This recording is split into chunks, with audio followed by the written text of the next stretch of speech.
नमस्कार दोस्तों। Uttar Pradesh live stock development board के द्वारा राष्ट्रीय गोकुल मिशन मैत्री का एक नया नोटिफिकेशन जारी किया गया है। इसका एप्लीकेशन प्रारंभ हो चुका है और अगले 10 जून तक आप इसे अप्लाई कर पाओगे। गाइस, जिसमें किसी प्रकार की फीस किसी भी कैटेगरी के लिए नहीं ली जाएगी, बट इसे अप्लाई करने के लिए मिनिमम 18 वर्ष आपकी एज होनी चाहिए और मैक्सिमम 40 वर्ष तक आप इसे अप्लाई कर सकते हैं, जबकि आपकी एज कैलकुलेट की जाएगी 1 अप्रैल 2022 के अनुसार। इस नोटिफिकेशन के अंतर्गत कुल 2000 पद जारी किए गए हैं, जिसमें जनरल और ओबीसी के लिए 1400 पद, एससी के लिए 500 पद और एसटी के लिए 100 पद जारी किए गए हैं। पोस्ट का नाम है मैत्री। इसे अप्लाई करने के लिए एटलीस्ट हाई स्कूल आपको पास होना चाहिए। हाई स्कूल में जीव विज्ञान होना चाहिए, तभी आप इसे अप्लाई कर सकते हैं।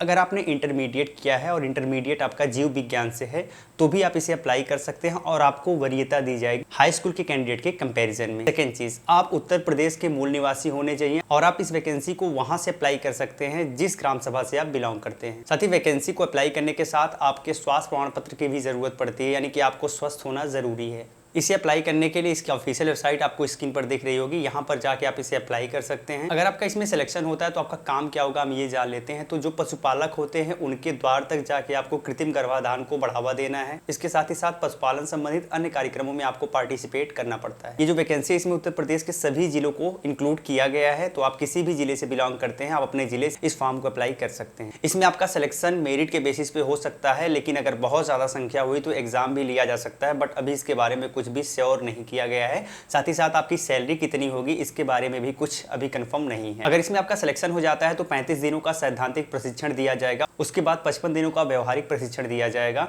और उसके बाद आपकी ज्वाइनिंग हो जाएगी। लेकिन ज्वाइनिंग के 5 वर्षों के अंदर अगर आपने इस जॉब को छोड़ने का प्लान बना लिया है तो प्रशिक्षण के दौरान जितना भी सरकार आप पे खर्च करेगी वो पैसे आपसे रिकवर किए जाएंगे। राजस्थान पब्लिक सर्विस कमीशन से सीनियर टीचर ग्रेड 2 के लिए एक नया नोटिफिकेशन जारी किया गया है। इसे आप 23 मई से अप्लाई कर सकते हो और अगले 21 जून तक आप इसे अप्लाई कर पाओगे। तो अगर आप जनरल कैंडिडेट हो या फिर अदर स्टेट के कैंडिडेट हो तो 350 रुपए एप्लीकेशन फीस पे करके आप इसे अप्लाई कर पाओगे। वहीं ईडब्ल्यूएस, ओबीसी और बीसी के लिए 250 रुपए एप्लीकेशन फीस है, जबकि एससी एसटी के लिए सिर्फ 150 रुपए है। फॉर्म भरते समय अगर आपने कोई मिस्टेक कर दिया तो 500 रुपए फीस पे करके आप उसमें करेक्शन कर सकते हो। इसे अप्लाई करने के लिए मिनिमम 18 वर्ष आपकी एज होनी चाहिए और मैक्सिमम 40 वर्ष तक आप इसे अप्लाई कर पाएंगे, जबकि आपकी एज कैलकुलेट की जाएगी 1 जुलाई 2022 के अनुसार। तो फाइनली ये जो वैकेंसी है संस्कृत एजुकेशन डिपार्टमेंट की वैकेंसी है। कुल 417 पोस्ट हैं। जान लेते हैं अगर आप इसे अप्लाई करना चाहते हैं तो क्या बेसिक एजुकेशनल क्वालिफिकेशन होनी चाहिए। तो अगर आप इसे अप्लाई करना चाहते हैं तो जिस सब्जेक्ट से आप अप्लाई करना चाहते हैं उस सब्जेक्ट से आपको स्नातक होना चाहिए और साथ ही आपके पास बैचलर डिग्री या फिर डिप्लोमा होना चाहिए एजुकेशन में। तो चलिए ये देख लेते हैं कि किन किन सब्जेक्ट्स के लिए ये नोटिफिकेशन जारी किया गया है और उन सब्जेक्ट्स से रिलेटेड कितनी वैकेंसीज हैं। सबसे पहला सब्जेक्ट है संस्कृत जिसमें 91 पोस्ट है। सेकंड है इंग्लिश जिसमें 21 पोस्ट है। थर्ड है मैथमेटिक्स जिसमें 47 पोस्ट है। फोर्थ है हिंदी जिसमें 56 पोस्ट है। फिफ्थ है सोशल साइंस जिसमें 120 पोस्ट एंड लास्ट 6 है साइंस जिसमें 82 पोस्ट है। अब यहाँ पर आपको ध्यान देना है कॉम्बिनेशन के बारे में। तो अगर आप साइंस के टीचर बनना चाहते हैं तो इन सब्जेक्ट्स में से 2 सब्जेक्ट एटलीस्ट आपके ग्रेजुएशन में होना चाहिए। तो आप ध्यानपूर्वक सुनिएगा। तो मैं सब्जेक्ट्स की लिस्ट बता रहा हूँ। Physics, chemistry, zoology, botany, microbiology, biotechnology and biochemistry. तो इनमें से अगर 2 सब्जेक्ट आपके ग्रेजुएशन में है तो आप इसको अप्लाई करने के योग्य हैं। अब अगर आप सोशल साइंस के लिए अप्लाई करना चाहते हैं तो आपको इनमें से एटलीस्ट 2 सब्जेक्ट आपके ग्रेजुएशन में होना चाहिए। History, geography, economics, political science, sociology, public administration and philosophy. तो इनमें से अगर 2 सब्जेक्ट आपके ग्रेजुएशन में है तो आप इसे भी अप्लाई करने के योग्य हैं। अब ध्यान रखना है कि अगर आप अपीयरिंग यानी लास्ट ईयर अपीयरिंग में हैं तो आप इस फॉर्म को अप्लाई कर सकते हैं, लेकिन जो आने वाला एग्जाम इसका है इस एग्जाम के पहले आपका फाइनल रिजल्ट आ जाना चाहिए, तभी आप मान्य होंगे। तो गाइज ये 4200 ग्रेड पे का जॉब है जिसमें अगर आपका सिलेक्शन हो जाता है तो करीब 50 से 55 हजार रुपए महीने आपकी सैलरी होगी। तो चलिए जान लेते हैं इसके एग्जाम पैटर्न के बारे में। तो यहाँ पर 2 पेपर होगा। जो पेपर फर्स्ट होने वाला सबसे पहले इसके बारे में जानते हैं। तो पेपर फर्स्ट में मल्टीपल चॉइस क्वेश्चन पूछे जाएंगे, यानी ऑब्जेक्टिव टाइप के क्वेश्चन होंगे। 100 क्वेश्चन पूछे जाएंगे, 200 मार्क्स के होंगे, यानी एक क्वेश्चन 2 नंबर का होगा और आपके पास 120 मिनट का टाइम होगा, यानी 2 घंटे का टाइम होगा। इसमें जो आपका सबसे पहला सेक्शन होगा उसमें geographical, historical, cultural and general knowledge of Rajasthan से 80 मार्क्स के क्वेश्चन पूछे जाएंगे। आपका दूसरा section current affair of Rajasthan का होगा जिसमें 20 मार्क्स के क्वेश्चन पूछे जाएंगे। आपका तीसरा section general knowledge of world and India का होगा जिससे 60 नंबर के क्वेश्चन पूछे जाएंगे और आपका चौथा सेक्शन एजुकेशनल साइकोलॉजी का होगा जिससे 40 मार्क्स से क्वेश्चन पूछे जाएंगे। इस हिसाब से अगर आप कैलकुलेट करेंगे तो टोटल 200 मार्क्स से क्वेश्चन हो रहे हैं। अब चलते हैं पेपर सेकंड पे। पेपर सेकंड में अगर आप संस्कृत के लिए अप्लाई करना चाहते हैं तो आपके लिए कुछ इस प्रकार का एग्जाम पैटर्न है जो मैं आपको बताने जा रहा हूँ। यहाँ पर भी ऑब्जेक्टिव टाइप के क्वेश्चन होंगे, 150 क्वेश्चन पूछे जाएंगे, 2.5 घंटे का टाइम होगा और 300 नंबर के होंगे। इसमें पहला सेक्शन होगा नॉलेज ऑफ प्रवेशिका एंड वरिष्ठ उपाध्याय, इससे 180 नंबर के क्वेश्चन पूछे जाएंगे। आपका दूसरा सेक्शन नॉलेज ऑफ शास्त्रीय रिलेटेड सब्जेक्ट में, इससे 80 नंबर के क्वेश्चन पूछे जाएंगे। और आपका तीसरा सेक्शन टीचिंग मेथड्स का होगा जिससे 40 मार्क्स के क्वेश्चन पूछे जाएंगे। इस हिसाब से आप देखेंगे तो टोटल 300 नंबर के क्वेश्चन यहाँ पर पूछे जाएंगे। अब अगर आप संस्कृत के अलावा जो सब्जेक्ट बच रहे हैं उनके लिए अप्लाई करते हैं तो आपका एग्जाम पैटर्न कुछ इस प्रकार से होगा। यहाँ पर भी आपसे 150 क्वेश्चन पूछे जाएंगे, 300 नंबर के होंगे, 2.5 घंटे का टाइम होगा, एक क्वेश्चन 2 नंबर का होगा। तो यहाँ पर जो आपका सबसे पहला सेक्शन है वो आपके सब्जेक्ट रिलेटेड होगा, secondary and senior secondary level के स्तर पे आपके क्वेश्चन पूछे जाएंगे। यह पहला सेक्शन 180 मार्क्स का होगा। जो आपका सेकंड सेक्शन होगा वो भी आपका सब्जेक्ट ओरिएंटेड होगा, लेकिन इसमें ग्रेजुएशन लेवल के क्वेश्चन होंगे और ये होगा 80 मार्क्स का।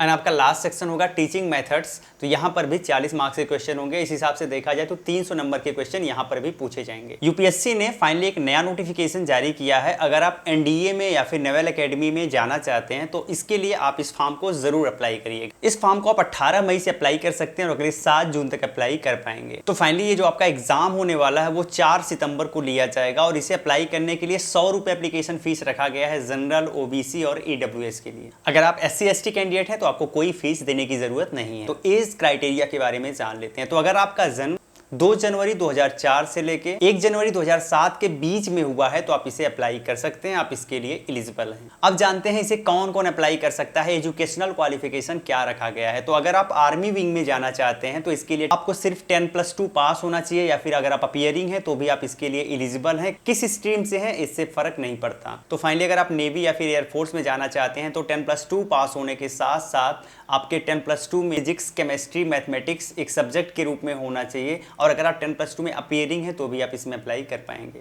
इस बार कुल 400 पदों के लिए नोटिफिकेशन जारी किया गया है। 208 पद हैं, नेवी के लिए 42 पद हैं और एयरफोर्स के लिए 120 पद हैं, जबकि नेवल एकेडमी के लिए 30 पोस्ट हैं। इसे अप्लाई करना चाहते हैं तो आपको स्लाइड एक दिख रही होगी, उसमें ऑफिशियल वेबसाइट दिख रही है। उस ऑफिशियल वेबसाइट पे जाके आप इसे अप्लाई कर सकते हैं, या फिर इसी वीडियो के डिस्क्रिप्शन को चेक करिएगा। नोटिफिकेशन एंड अप्लाई करने के लिए लिंक आपको डिस्क्रिप्शन में दी जाएगी। तो जान लेते हैं इसमें सिलेक्शन कैसे होता है। तो इसमें सिलेक्शन पाने के लिए आपको एक रिटन टेस्ट देना पड़ता है और उसके बाद आपका एक SSB यानी इंटरव्यू होता है। तो रिटन टेस्ट के बारे में सबसे पहले हम जान लेते हैं। तो इसमें 2 सब्जेक्ट से आपसे क्वेश्चन पूछे जाते हैं। सबसे पहला सब्जेक्ट होता है मैथमेटिक्स, जिससे 300 नंबर के क्वेश्चन पूछे जाते हैं और 2.5 घंटे का टाइम होता है। जबकि आपका दूसरा सब्जेक्ट होता है जनरल एबिलिटी टेस्ट, जिससे 600 नंबर के क्वेश्चन पूछे जाते हैं और इसमें भी आपके पास 2.5 घंटे का ही टाइम होता है। ये जो पेपर होता है ना, इसमें ऑब्जेक्टिव टाइप के क्वेश्चन पूछे जाते हैं, यानी बहुविकल्पीय प्रकार के प्रश्न पूछे जाते हैं और नेगेटिव मार्किंग भी इसमें होती है। इसके साथ आपका जो इंटरव्यू होता है, जो SSB होता है, वो भी 900 नंबर का होता है। आगे हम डिटेल में डिस्कस करेंगे। अब यहाँ पे आपका एक प्रश्न हो सकता है कि जो पेपर है उसका लैंग्वेज क्या हो सकता है। तो पेपर का लैंग्वेज आपको हिंदी और इंग्लिश दोनों में मिलेगा, तो जिसमें भी आप कंफर्टेबल है उसमें आप इस पेपर को सॉल्व कर सकते हैं। अब अगर इसका डिटेल सिलेबस आप जानना चाहते हैं तो इसी वीडियो के डिस्क्रिप्शन को चेक करिएगा, वहां पर आपको PDF मिल जाएगा, वहां से PDF आप डाउनलोड करके अपने पास रख सकते हैं। अब इसके बाद आते हैं आपके SSB पर। तो जो आपका SSB होता है वो 2 स्टेज में होता है। सबसे पहले स्टेज फर्स्ट, फिर आपका स्टेज सेकंड। जो स्टेज फर्स्ट होता है उसमें जो कैंडिडेट क्वालिफाई करते हैं वही स्टेज सेकंड देते हैं। जो स्टेज सेकंड होता है ये 4 दिन का होता है। इस हिसाब से अगर देखा जाए तो 900 नंबर का रिटन टेस्ट होता है, 900 नंबर का आपका पर्सनालिटी टेस्ट यानी SSB होता है। इस हिसाब से 1800 नंबर आपका टोटल हो जा रहा है और इनके बेसिस पे ही आपका फाइनल सिलेक्शन होता है। यूपीएससी यानी यूनियन पब्लिक सर्विस कमीशन ने कंबाइंड डिफेंस सर्विस यानी CDS के लिए ऑफिशियल नोटिफिकेशन जारी कर दिया है। इसे आप 18 मई से अप्लाई कर सकते हो, अगले 7 जून तक आप इसे अप्लाई कर पाओगे। साथ ही आपका एग्जाम 4 सितंबर को लिया जाएगा। इसे अप्लाई करने के लिए मिनिमम 20 वर्ष आपकी एज होनी चाहिए और मैक्सिमम 24 वर्ष तक अप्लाई कर सकते। साथ ही आपकी एज कैलकुलेट की जाएगी 1 जुलाई 2021 के अनुसार। गाइस, अगर आप भारत के किसी भी स्टेट से बिलोंग करते हैं तो आप इस फॉर्म को अप्लाई कर सकते हैं।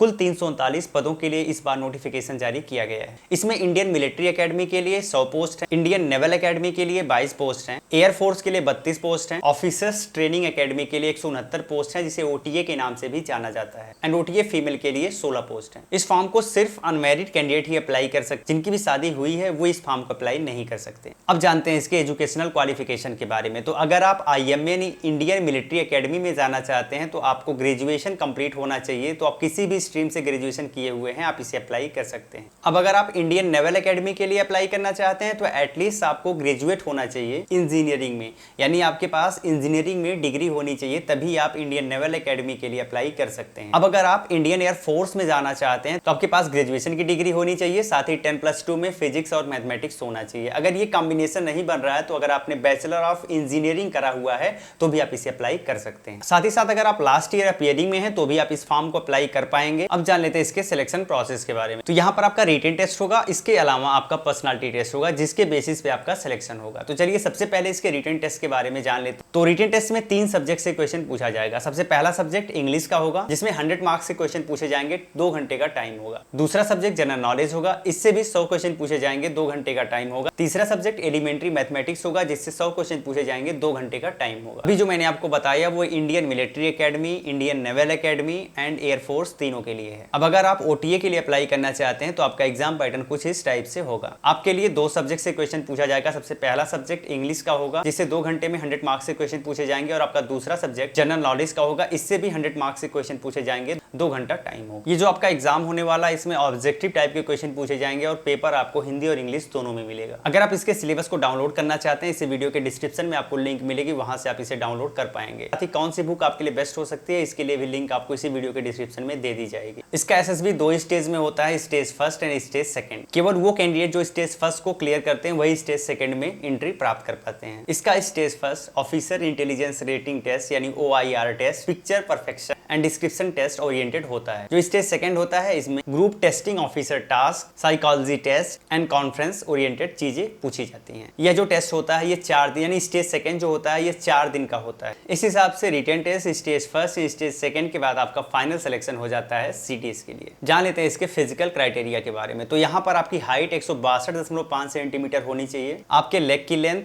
99 सेंटीमीटर मिनिमम और मैक्सिमम 120 सेंटीमीटर होना चाहिए। आपके थाई की लेंथ 64 सेंटीमीटर मैक्सिमम होनी चाहिए। आपकी सिटिंग हाइट 81.5 सेंटीमीटर मिनिमम और 96 सेंटीमीटर मैक्सिमम होनी चाहिए। इसमें आपकी स्टार्टिंग सैलरी 55 से 60 हजार रुपए के करीब होती है। Uttar Pradesh power corporation limited से कार्मिक अधिकारी यानी पर्सनल ऑफिसर के लिए एक नया नोटिफिकेशन जारी किया गया है। इसे आप 2 जून से अप्लाई कर सकते हैं और अगले 22 जून तक आप इसे अप्लाई कर पाएंगे। साथ ही साथ जो आपका एग्जाम होगा वो जुलाई के लास्ट वीक में ऑर्गेनाइज किया जाएगा। इसे अप्लाई करने के लिए जनरल, OBC, EWS के लिए 1180 रुपए एप्लीकेशन फीस रखी गई है। बाकी अगर आप अदर कैटेगरी से बिलोंग करते हैं तो आपके लिए कोई फीस नहीं है। इस फॉर्म को वो लोग अप्लाई कर पाएंगे जिनकी मिनिमम एज 21 वर्ष है और मैक्सिमम 40 वर्ष है। साथ ही आपकी एज कैलकुलेट की जाएगी 1 जनवरी 2022 के अनुसार। कुल 5 पोस्ट है जिनके लिए नोटिफिकेशन जारी किया गया है, जिसमें जनरल के लिए 2 पोस्ट है, EWS के लिए 1 पोस्ट है, OBC के लिए 2 पोस्ट है। इस हिसाब से टोटल 5 पोस्ट हो रहे हैं। गाइज बताना चाहेंगे ये ग्रुप बी का पोस्ट है और इसमें जो आपको सैलरी मिलेगी वो काफी हाई फाई होगी। लेवल 10 के हिसाब से जो आपकी सैलरी होगी वो 56,100 से लेके 1,77,500 रुपए के बीच में होगी। इसके साथ कुछ भत्ते होते हैं जो कि आपको दिए जाएंगे। अब हम इसके शैक्षिक अर्हता के बारे में जान लेते हैं। तो आपके पास हिंदी का अच्छा नॉलेज होना चाहिए, साथ ही आपने किसी विश्वविद्यालय से ग्रेजुएशन की उपाधि धारण की हो। इसके साथ आपके पास 2 वर्ष का पोस्ट ग्रेजुएट डिग्री या फिर पोस्ट ग्रेजुएट डिप्लोमा हो। सभी के साथ 1 वर्ष का एक्सपीरियंस भी मांगा गया है। इसमें आपका सिलेक्शन रिटन एग्जाम और इंटरव्यू के बेसिस पे होगा। जो आपका रिटन एग्जाम होगा उसमें मिनिमम 30% मार्क्स लाना जरूरी है, अन्यथा आप फेल कर दिए जाएंगे। तो फाइनली अगर आपका रिटन टेस्ट क्वालिफाई हो जाता है तो जो इंटरव्यू होता है उसमें नंबर ऑफ पोस्ट के 2 गुने स्टूडेंट्स को बुलाया जाएगा, वो भी कैटेगरी वाइज। तो चलिए रिटन टेस्ट का एग्जाम पैटर्न समझ लेते हैं। जो आपका रिटन टेस्ट होने वाला है उसमें ऑब्जेक्टिव टाइप के क्वेश्चन पूछे जाएंगे। 200 क्वेश्चन होंगे, 200 मार्क्स के होंगे। 3 घंटे का आपके पास टाइम होगा, यानी 180 मिनट में आपको 200 क्वेश्चन सॉल्व करने पड़ेंगे। अगर आप कोई क्वेश्चन सही करोगे तो 1 नंबर दिया जाएगा, लेकिन अगर आप कोई क्वेश्चन गलत करोगे तो 0.25 नंबर का काट लिया जाएगा। इसके बाद जो आपका इंटरव्यू होगा वो 25 मार्क्स का होगा और इन दोनों के बेसिस पे आपका सिलेक्शन होगा। तो अगर आप इसे अप्लाई करना चाहते हैं, इसी वीडियो के डिस्क्रिप्शन को चेक करिएगा, वहां पर आपको एक लिंक मिलेगी। उस लिंक पे क्लिक करके आप इसे अप्लाई कर पाएंगे। इसके ऑफिशियल नोटिफिकेशन को डाउनलोड करने के लिए लिंक भी आपको डिस्क्रिप्शन में दे दी जाएगी। गाइज आपको ये वीडियो कैसी लगी कमेंट में लिख के जरूर बताइएगा। अच्छी लगी हो तो लाइक और शेयर जरूर करिएगा। साथ ही साथ वीडियो के डिस्क्रिप्शन में हमारे सोशल साइट्स के लिंक है, वहां से आप हमें फॉलो कर सकते हैं। गाइज फिर मिलते हैं एक नई वीडियो में, तब तक के लिए जय हिंद।